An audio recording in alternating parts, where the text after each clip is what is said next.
Membres de la famille des reptiles, les caméléons vivent principalement en Afrique et dans les îles alentours. On les rencontre principalement en forêt ou dans les plaines broussailleuses, humides de préférence.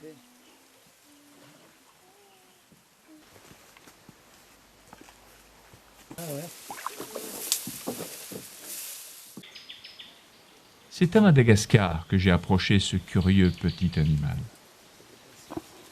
Leur longue queue, qui peut s'enrouler sur elle-même, leur permet de renforcer leur prise dans les arbres.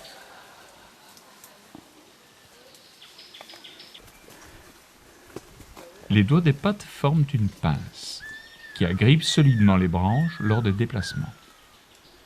3 doigts d'un côté, 2 de l'autre, constituent les 2 mâchoires de cette pince.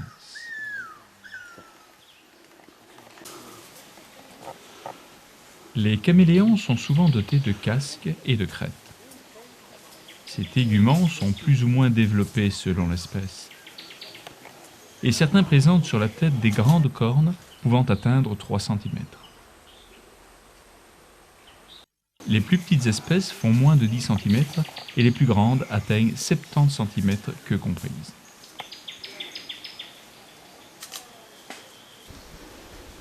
Les robes des caméléons permettent de les différencier, chacun ayant un milieu familier.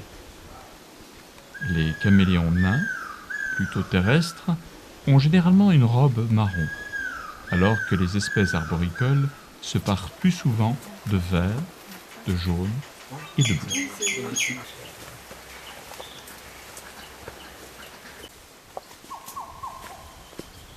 Les caméléons sont surtout connus pour leur capacité à changer rapidement de couleur.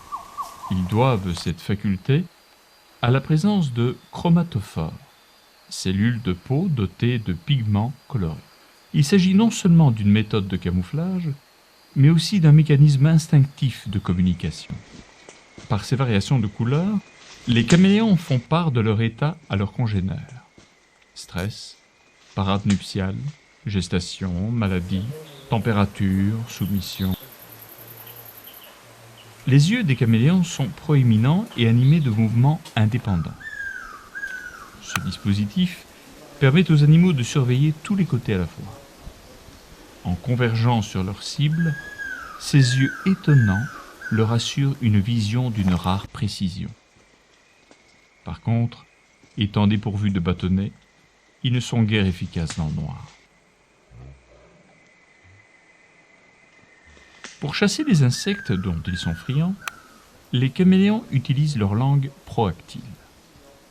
Cette arme, bien rangée dans la bouche, puise sa force dans ses muscles propulseurs et rétracteurs.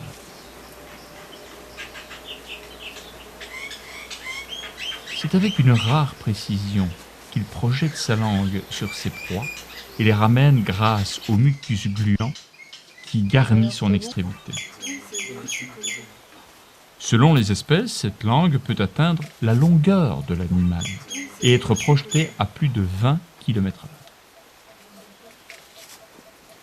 Certains, plus grands, consomment également de petits oiseaux ou encore de petits lézards. Il en est aussi qui se nourrissent de fruits et de feuilles. Les caméléons pourront-ils survivre à la déforestation ? Seul l'avenir nous l'apprendra.